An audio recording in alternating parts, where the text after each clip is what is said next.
मराठी राजभास निर्धारण समितीचं अधिवेशन लोहिया मैदान मडगाव हांगा झाले। नावाने विभूषित झालेल्या व्यासपीठावर इथली मान्यवर मंडळी उपस्थित आहेत। व्यासपीठावरचे मान्यवर आणि समोर बसलेले मातृशक्ती आणि सज्जनगण, पत्रकार बंधू, भिकूपै सर आणि माझे संबंध तसे 1990 सालापासून अत्यंत ज्वलंत योद्धा असं ज्यांचं वर्णन करावं मराठीच्या बाबतीत असे भिकूपै अंगले होते। मागच्या वेळेला भारतीय भाषा सुरक्षा मंचचं जे आंदोलन झालं 2011 साली आणि त्यामुळे भारतीय जनता पार्टीचं सरकार आलं, काँग्रेसचा पाडाव झाला, त्या आंदोलनात इथे आम्ही एका व्यासपीठावर उपस्थित होतो। भिकूपै अंगलेंचं भाषण त्यावेळेला झालं। सर सर्वदृष्ट्या आमच्यासारख्या तरुणांना मार्गदर्शक राहिलेले आहेत। त्यांचं नाव हे अत्यंत अनुरूप असं नाव या व्यासपीठाला दिले गेलेलं आहे। त्यांना वंदन करतो, त्यांच्या स्मृतीला वंदन करतो आणि माझ्या विषयाकडे वळतो। बऱ्याच वक्त्यांनी विचार मांडलेले आहेत, ज्याच्यासाठी आपण उभे आहोत आणि जे आंदोलन केलं 1 वर्षभर, 40 वर्ष आहे ते सुरू, परंतु परत एकदा आपण निश्चय केला आणि आंदोलन मार्च पासून सुरू केलं, वेगळ्या नावाने सुरू केलं, मराठी राजभाषा निर्धार समिती म्हणून आंदोलन आपण सुरू केलं। त्या आंदोलनाचं 1 वर्षभर, 1 वर्ष आपण काय केलं नेमकं? 1 वर्षात आपण सरकारचे 12 तालुके आहेत, आपण 20 प्रखंड केले। त्या 20 प्रखंडात आपण मेळावे घेतले, साधारणपणे 200-250। एखाद्या वेळेला मुरगाव सारख्या ठिकाणी, काणकोण सारख्या ठिकाणी ती संख्या जास्त झाली असेल, 380, 350 वगैरे असे असेल, पण सरासरी 250 हे मेळावे झाले। हे राजकीय मेळावे नव्हते, हे काहीतरी मिळेल आपल्याला, नोकऱ्या मिळतील, अमुक मिळतील म्हणून आशेने आमिष दाखवून घेतलेले मेळावे नव्हते। स्वयंप्रेरणेने, मराठी मायेच्या प्रेरणेने आणि प्रेमाने हे सगळे मेळावे जे झाले ते संपन्न झाले। त्यानंतर आपण मातृशक्ती मेळावे घेतले। हे असेच 16 ठिकाणी मातृशक्ती मेळावे झाले। त्यांची उपस्थिती साधारणपणे अशीच राहिली, सरासरी 250। एखाद्या प्रखंडात 100 संख्या असेल, परंतु काही प्रखंडांमध्ये 350-400 अशी संख्या राहिली। इथेही काही आमिष नव्हती। मध्यंतरीच्या काळात एक निर्णय अत्यंत मराठी विरोधी असा सरकारने घेतला, त्याला प्रतिक्रिया लोकांतून आली पाहिजे, सहन करता कामा नये सगळं, म्हणून 18 ठिकाणी आपण निर्धार धरणं घेतली आणि हे धरणं, हे सांकेतिक धरणं एका जागी बसून 2 तास निषेध सरकारचा अशा पद्धतीने झाले। मागची विधानसभा झाली, त्यावेळेला त्या विधानसभेत मराठी राजभाषेचा प्रश्न उपस्थित करावा, त्यावर चर्चा घडवून आणावी म्हणून 30 आमदारांना, इररिस्पेक्टिव्ह ऑफ पॉलिटिकल पार्टी, जे मराठी मतांवर निवडून येतात अशी गॅरंटी आम्हाला आहे, अशा 30 आमदारांना, मंत्री, मुख्यमंत्री धरून सगळे यांना निवेदनं देण्यात आली। पैकी एकानेही तोंड 0 डिग्री देखील उघडलं नाही। फक्त एक जीत आरोलकर, हे मांजऱ्याचे आमदार, त्याने कसं बस प्रश्नोत्तराच्या तासाला जर प्रश्न उपस्थित केला तर त्याच्यावर चर्चा करण्याची बांधिलकी नसते। चर्चा नाही, तुम्ही नुसता उपस्थित करता तेवढ्या पुरताच, त्याच्यावर चर्चा नाही, निर्णय नाही, आवाहन नाही, ठराव घेतले वगैरे असं नाही। अशा पद्धतीने त्यांनी जेमतेम मराठीचं राजभाषा आंदोलन हा प्रश्न तिथे विधानसभेच्या वेशीवर मांडला, त्यांचं अभिनंदन केलं आपण। लक्षात ठेवा की भारतीय जनता पार्टीचं सरकार जे आलं 2012 साली मनोहर पर्रीकरांच्या नेतृत्वाखाली ते जुन्या सरकारच्या विरोधात लढून आलं.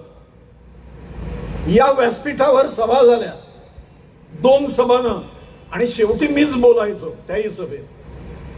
तर त्या सभा ज्या झाल्या वातावरण ढवळून निघालं.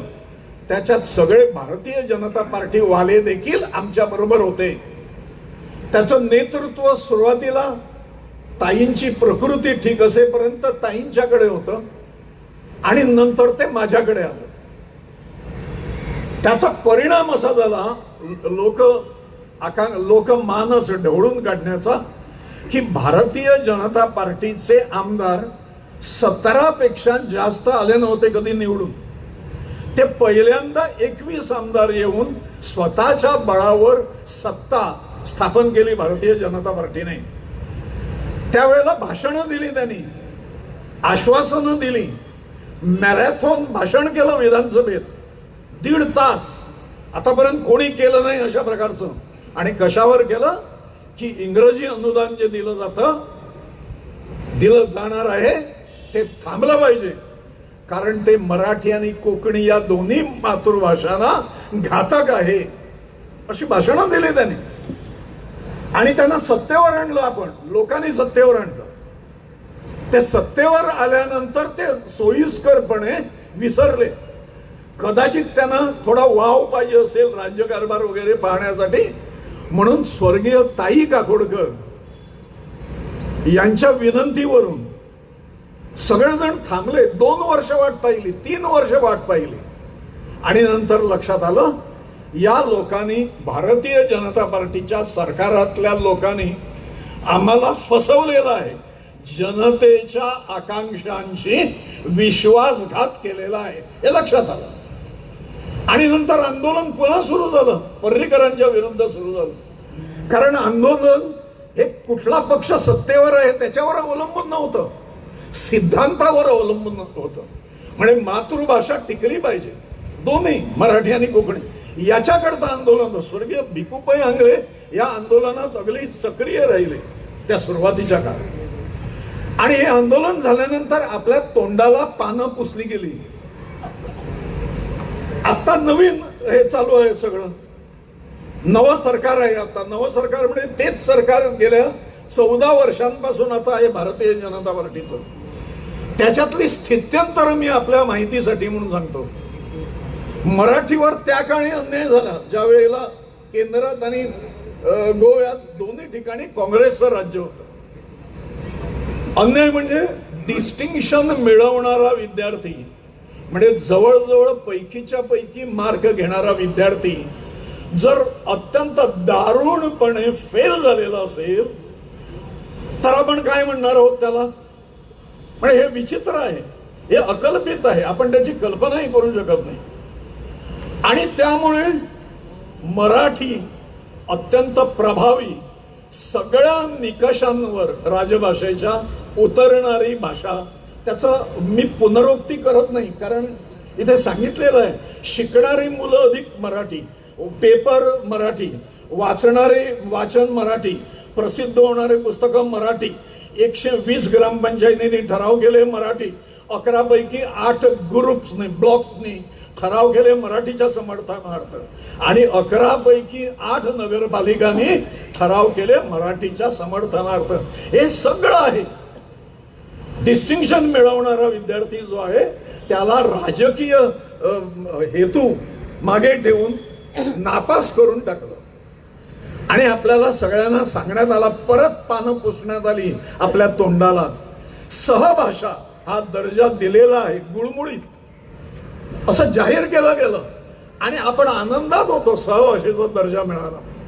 सहभाषा याचा अर्थ आहे, लक्षात ठेवा, कुठल्याही राज्यात देशातल्या सहभाषा नावाची गोष्टच नाही. इथे फसवण्यासाठी सहभाषा हा शब्द त्यांनी घेतला. सगळीकडे ऑफिशियल लँग्वेज, म्हणजे जर मराठीला समान दर्जा जर द्यायचा असेल तर कोकणी आणि मराठी या ऑफिशियल लँग्वेजेस असं म्हणावं लागतं. तो दर्जा दिला गेलेला नाही आणि त्यामुळे आपल्याला सलग फसवण्यात आलं. आणि एक विशेष गोष्ट आहे, हे कटकारस्थान आहे.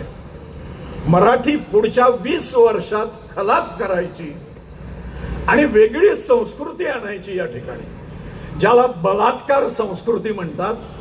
म्हणजे गोव्याची संस्कृती ही भारतीय संस्कृती नव्हे, ती पोर्तुगीज पूर्व काळापासून आपल्याकडे चालत आलेली आहे.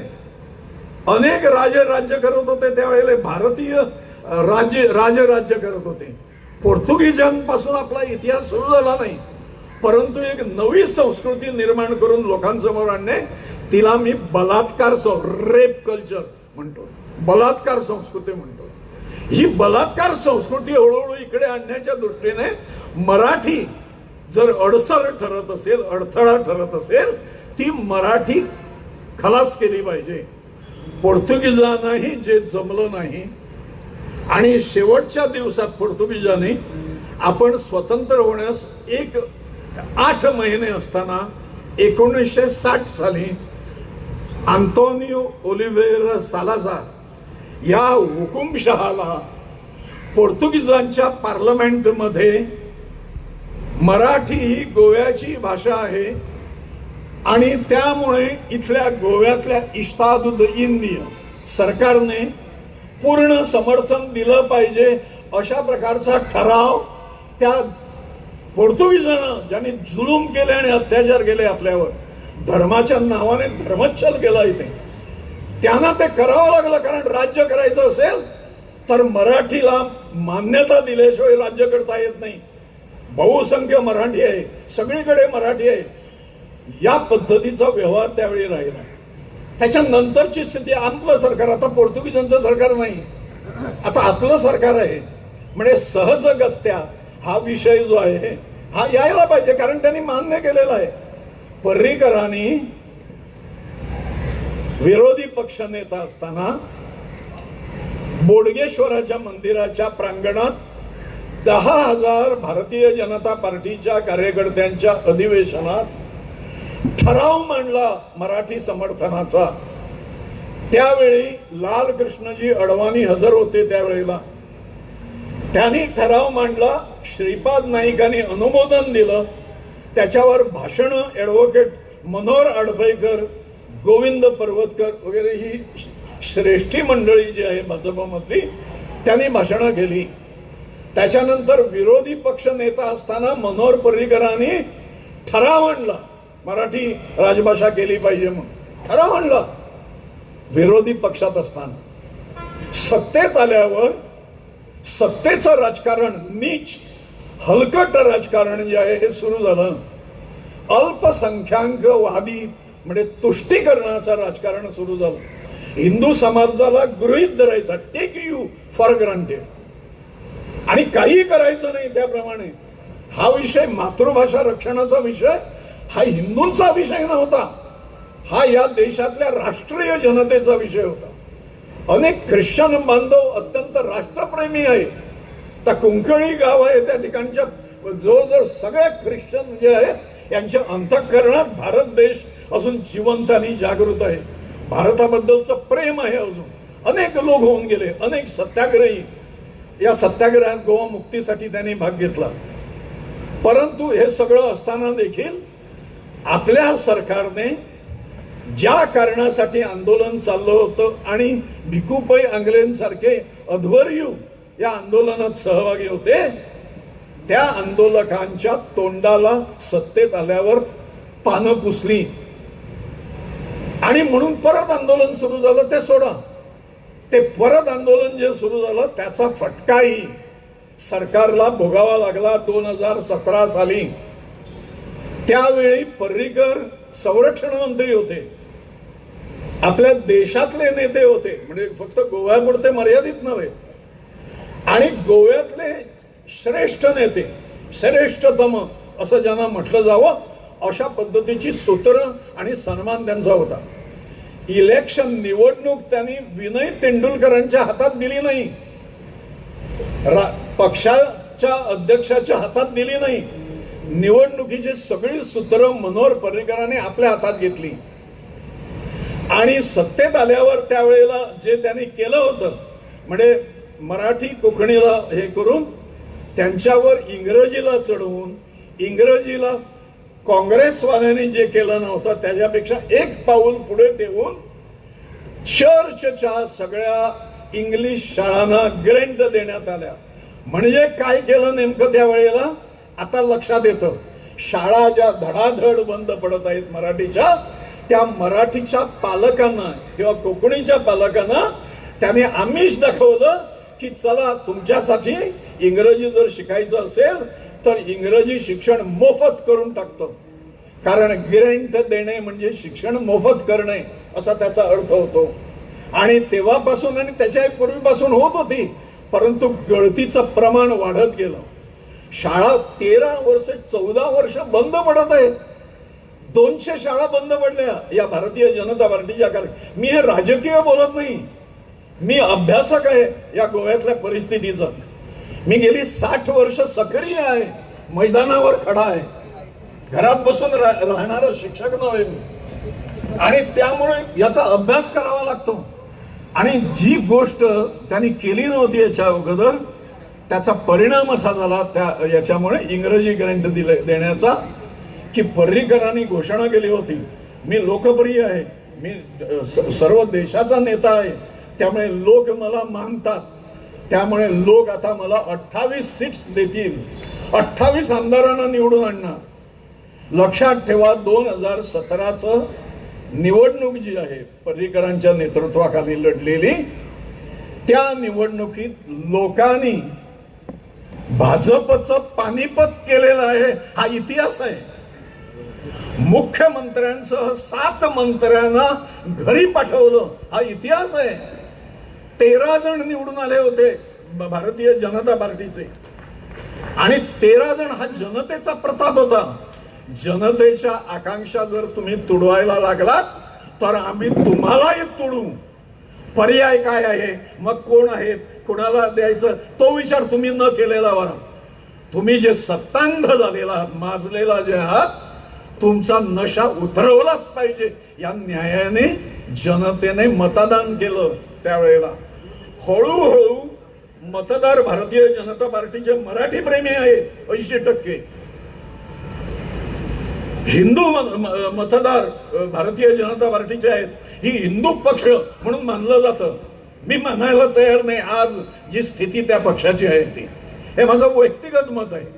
परंतु त्यावेळेला 13 जण निवडून आले आणि कडबोळ सरकार जर केलं नसतं, काँग्रेसमधून काँग्रेसवाले जर उचलून विकत घेऊन सरकार जर केलं नसतं तर आज नावालाही म्हणजे कुंकुवालाही आधार नसता. आज भारतीय जनता पार्टीचं सरकार आहे. लाचार लोक कुठेही जातात, सत्ता मिळाली, पैसा मिळाली, लाच मिळाली की कुठेही जाण्याची मेंढरांची तयारी असते. त्याप्रमाणे सरकार झालं. आणि तीच म्हणजे 2017ची निवडणूक ही भारतीय जनता पार्टीच्या अधःपतनाची सुरुवात आहे. हे सगळे भारतीय जनता पार्टीचे कार्यकर्ते मान्य करतील. विचार गेले, आचार गेले, सिद्धांत गेले, सगळं गेलं. आणि काँग्रेसनेही केलं नव्हतं एवढ्या प्रकारे काही गोष्टी या लोकांनी केलेल्या आहेत. मला सांगू द्या, मला बाकी लागत नाही तुम्ही किती पैसे केले वगैरे. आज हा माझा मुद्दा आहे, तो सगळ्यांचाच मुद्दा आहे. खरं म्हणजे लाचलुचपतखोरी जी आहे, जमिनी खाण्याचा प्रकार जो आहे, हा सगळ्यांचाच मुद्दा आहे. परंतु दिशा वेगळी होऊ नये म्हणून मराठी आंदोलन जे आहे त्याच विषयापुरता मी सीमित राहतो. त्यांनी काय केलं, मराठीची विदरणा कशी केली भारतीय जनता पार्टीच्या सरकारने. त्यांनी शाळा ज्या आहेत म्हणजे सुरुवातीला आश्वासनं दिली. 17 लाख रुपये नवी शाळा मराठी काढली, मराठीला 17 लाख रुपये, कोकणीची काढली 17 लाख रुपये ग्रँट देणार, एकदम 12 लाख देणार आणि नंतर दरवर्षी 1-1 लाख करत. पण त्याच्यातली एक फुटकी कवडी देखील 2012 सालानंतर मराठी आणि कोकणी माध्यमाला मिळालेली नाही. सगळ्या सवलती दिलेल्या, एकही दिली नाही. हे फसवण्यासाठी होतं, हे विश्वासघातासाठी होतं. त्याचा मी साक्षीदार आहे. मी जे भोगलेलं आहे जवळून ते कुणीही अन्य माणसाने भोगलेलं नसेल. हे सगळं केलं त्यांनी. त्याच्यानंतर लक्षात घ्या मराठीला गेली 8 वर्ष भारतीय जनता पार्टीच्या सरकारने शाळा बंद पडत आहेत. 200 शाळा बंद पडल्या. त्या शाळा हे सावरू शकत नाहीत. मध्ये विद्याभारती गोवा म्हणून आमची संस्था आहे. त्या संस्थेने 50 शाळा बंद पडलेल्या घेतल्या, 2, 5, 4 संख्या असलेल्या, आणि त्या शाळा नुसत्या जगवल्या नाही, त्या फुलवल्या. 2-3 संख्येच्या शाळा या 80-85 ॲव्हरेज संख्येच्या शाळा केल्या. लुईझिन फालेरो परत आल्यानंतर लुईझिन फालेरोने त्या सगळ्या शाळा काढून घेतल्या आणि त्याच्यातल्या सगळ्या शाळा, फक्त कातुर्ली तुयेची शाळा जर सोडली झाल्या बाकी शाळा सगळ्या बंद पडलेल्या आहेत. ते झालं. भाजपने काय केलं ते बघा. म्हणजे त्यांनी त्यावेळेला हे केलं, एकाही शाळेला परवानगी नाही गेली 8 वर्ष. एक म्हणजे ग्रँट नाही, कोट्यावधी रुपये इंग्रजी माध्यमासाठी गेले. मराठीकडून पालकांना लक्ष तिकडे वळवण्यात आलं, इंग्रजीकडे वळवण्यात आलं. कारण अनुदान उगाच दिलं नव्हतं. अनुदान हे अल्पसंख्याकांच्या मतासाठी, जी मतं बाप जन्मात त्यांना कधी पडलेली नाही आणि पुढच्या बाप जन्मात त्यांना कधी पडणार नाही, अशा लोकांसाठी, या लोकांच्या अंतःकरणाला वेदना आणि छेदना देऊन कसला कार्यभाग भाजपने साधला मला कल्पना नाही. परंतु त्यावेळी म्हणजे शाळा बंद पडतात, पोकळी निर्माण होते मराठीची. ती पोकळी भरून काढण्यासाठी ज्यादा शाळा पाहिजेत मराठीच्या, त्या काढायला परवानगी नाही. एकही मराठी आणि कोकणी शाळा त्यानंतर निघालेली नाही. त्यामुळे हे जसं झालं, आणखी एक गोष्ट केली. 400 रुपये पर स्टुडंट पर मंथ, एका महिन्याला दर विद्यार्थ्या मागे 400 रुपयाची अनुदान योजना होती मराठीसाठी. सावंत मुख्यमंत्री झाल्यानंतर, प्रमोद सावंत, त्या माणसाने ही योजना पहिल्यांदा, म्हणजे मोठं कृतकृत्य झाले ते, त्याने ही योजना बंद करून टाकली. त्याने आर्थिक नाडी जी आहे मराठीची ही आवळण्याचा प्रयत्न केला. आवळलीच त्याने ती. मराठीला मातीमोल करून सोडलं. त्यानंतरच्या काळात आत्ता अलीकडच्या याच्यात म्हणजे, आणि उदाहरणं खरं म्हणजे उशीर झालेला आहे म्हणून सांगत नाही, माझ्या मुद्द्यांकडे जातो. शेवटी त्यांनी आत्ता गेले 8 महिने ही मराठी सहभाषा नाही हे सिद्ध करण्यासाठी काय केलेलं आहे, आणि पुरावे नको, तेवढाच पुरावा पुरेसा आहे.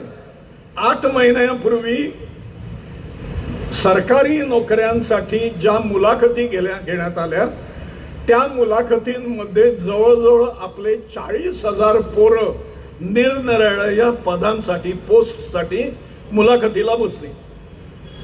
त्या मुलाखतीला जी प्रश्नपत्रिका काढण्यात आली आणि आता चालू आहे, त्या प्रश्नपत्रिकेत 80% गुण इंग्रजीला, कुणाचं लांगुल चालन करण्यासाठी, कुणाला अधिक हस्तक्षेप करता यावा म्हणून 80% गुण दिले असतील, कोकणीला राजभाषा म्हणून फसवलं, 20 गुण दिले. मराठीला काढून टाकली, म्हणजे पूर्णपणे उच्चाटन केलं. मराठी नावाची गोष्ट आता सरकारी नोकऱ्यात नाही. 2,500 उमेदवारांची निवड झाली आणि तोंड घेऊन मुख्यमंत्री सांगतात त्याच्यातले 2,000 जे आहेत ते मराठीचेच विद्यार्थी आहेत. म्हणून मराठी खच्ची करता काय तुम्ही? मराठी जर एवढी प्रभावी जर असेल, ते शिक्षण का बंद करता, शाळा का बंद पडता, आणि तुमची भूमिका मराठी विरोधी का? तुम्ही तोंडाने एक शब्द का बोलत नाही आणि खच्ची करण्याचा प्रयत्न कसा करता? हे कोणीतरी विचारलं पाहिजे, जाब विचारला पाहिजे. तो विचारतच आहोत आम्ही. परंतु आता या शाळा ज्या आहेत, आता लोक, आता पालक विचार करायला लागलेले आहेत की 80% गुण इंग्रजी आणि 20% जर कोकणी असेल. त्याने आणि एक गोष्ट जाहीर केली प्रमोद सावंतांनी, ती म्हणजे तुम्हाला तुमच्या पोरांमध्ये पात्रता जरी असली, तुमच्या मुलांकडे जरी निवासी दाखला 15 वर्षाचा असला तरी त्यांना नोकरी मिळण्याची गॅरंटी नाही. ते कोकणी परीक्षा पास झाले पाहिजेत. आम्हाला प्रश्न नाही कोकणीला समान ठेवा ना, 50 गुण ठेवा आणि 50 गुण मराठीला ठेवा, तो प्रॉब्लेम नाही. तुम्ही 80 गुण म्हणजे कोकणी प्रेमी भांडोत किंवा न भांडोत त्यांना कदाचित हेच वाटलं असं, ते बरं झालं मराठीचं उच्चाटन झालं, तो कोकणीचा इन्सल्ट आहे, अपमान आहे तो. म्हणजे 80 गुण हे अजूनही म्हणजे मातृभाषा चालवणारा सरकार असं सांगतं, ते सरकार खूप सांगतं. तिकडे ते अमुक गोष्टी सांगतं, म्हणजे गोमातेचं पूजन वगैरे करतात आदल्या दिवशी जाणं, आणि दुसऱ्या दिवशी ते घोषणा करू शकतात त्याच तोंडातून. मारणाची तोंड नाहीत दोन, हे एकाच तोंडातून सांगू शकतात की आपल्या बांधवांना इथे गोव्यात जे गोमांस भक्षण करतात त्यांना कुठल्याही पद्धतीने गोमांस कमी पडू देणार नाही, ही घोषणा ते दुसऱ्या दिवशीच करतात. ते सिद्धांताच्या गोष्टी बोलतात आणि सिद्धांताची पायमल्ली सगळ्यांच्या समोर, लाचारांच्या समोर करतात. आपला समाज लाचारच आहे. स्वाभिमानी जनता अजून शिल्लक आहे आपल्यासारखी, ती घाबरत नाही या अशा प्रकारच्या मराठीच्या जाज्वल्य प्रेमापुढे एकत्र यायला घाबरत नाही. पण अनेक जण घाबरतात, जणू काही सरकारच त्यांना पोसत आहे. त्यांच्या 4 पिढ्या सरकारने पोसलेल्या आहेत आणि आता पुढच्या 4 पिढ्या सरकार पक्षच पोसणार आहे, अशा पद्धतीचं हे करून आपला मातृशक्ती वर्ग, आपला तरुण वर्ग हा लाचार बनलेला आहे, बनवला गेलेला आहे. ही गोष्ट जी आहे हा मोठा खतरा आहे भयानक. मी डॉक्टर हेडगेवार शिक्षण संस्थेशी संबंधित आहे प्रारंभापासून, त्याच्या स्थापनेपासून. शाळा चालतात आमच्या ठिकठिकाणी. मराठी शिकण्यासाठी पालकांची ऍडमिशनसाठी रांग लागते. 200, 250 ऍडमिशन्स नव्या शाखातही परतून लावावी लागतात. म्हणजे बाबा जागा नाही बसायला वगैरे असं सांगावं लागतं. पूर्व प्राथमिक आणि प्राथमिक ही मराठी माध्यमाची शाळा सगळीकडे चालतात. त्या शाळांवर आज अशी पाळी या सावंत सरकारने, म्हणजे भारतीय जनता पार्टीच्या कार्यकर्त्यांनी, ते जर खरेच मराठी प्रेमी असतील तर जाब विचारला पाहिजे. तर आज हा प्रश्नपत्रिका जी आहे त्या प्रश्नपत्रिकेतून मराठी डावलली गेली आणि आता ते घोषणा करतायत आमचं सरकार समान वागणूक देतं मराठी आणि कोकणीला. म्हणजे कोणत्या तोंडाने ते धाडस करू शकतात मला माहित नाही. आणि एखाद्या ठिकाणी जर असतं रस्त्यावर काढून मारलं असतं लोकांनी. आम्ही सज्जन आहोत, त्यामुळे थोबाड फोडत नाही आम्ही. खोटं बोलणाऱ्यांचे त्या व्यासपीठावर उभे राहतात आणि दुतोंड्या लोक 2 घोषणा परस्पर विरोधी करू शकतात. संस्कृतीचे रक्षक म्हणतात आणि कॅझिनोचे सगळा सुकाळ पणजी म्हणजे दुसरा माकाव बनवलेला आहे गोवा. म्हणजे तुम्ही कुठे काणकोणपर्यंत जा, कॅझिनोचे बॅरिकेड्स तुम्हाला दिसतील तिथे. सगळ्या गोवाभर ऍडव्हर्टाइजमेंट या कॅझिनोचे. या चोरांना पैसे जातात कॅझिनोचे आणि ते खाण्यासाठी हे सगळं आपल्याशी प्रतारणा चाललेली आहे. हिंदूला किंमत नाही, भारतीय संस्कृतीला किंमत नाही. तोंडाने परशुरामाचा बापरे परशुरामाचा पुतळा बसवला, त्यामुळे त्यांनी हात लावला आकाशाला. आणि प्रत्यक्ष परशुरामाचा बिचारा बघत आहे कॅझिनो मांडवीतले. दुर्दैव आहे परशुरामांचं, ज्यांचा पुतळा गोव्यात लागला दुर्भाग्याने. अशी स्थिती आलेली आहे. आणि त्यामुळे एक निश्चित आहे, आपण आंदोलक आहोत. 40 वर्ष मराठीवर यांनी अन्याय केला. डिस्टिंक्शन वाल्या मुलाला यांनी नापास ठरवला अत्यंत दारुण पद्धतीने. त्याला न्याय मिळाला पाहिजे. माय मराठी माझी आई आहे. माझे बुशर्ट वगैरे कपडे जे आहे बाई आहे. अंतरंग हे मराठी आहे, अंतरात्मा मराठी आहे. गोमंतकाचा आत्मस्वर हा मराठीच आहे. आणि त्यामुळे मराठीचा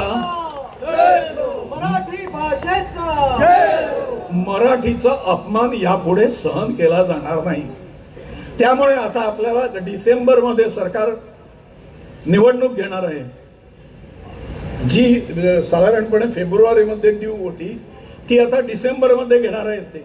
त्यांनी अधिवेशन आपलं गुंडाळलेलं आहे अर्ध्या दिवसापुरतं आणि निमित्त केलं फोंड्याच्या निवडणुकीचं आणि तिथलं हे असल्यामुळे कोड ऑफ कंडक्ट असल्यामुळे ते घेता येत नाही वगैरे केलं आणि गुंडाळलं. त्यामुळे लोकप्रतिनिधींना प्रश्न विचारता आले नाहीत.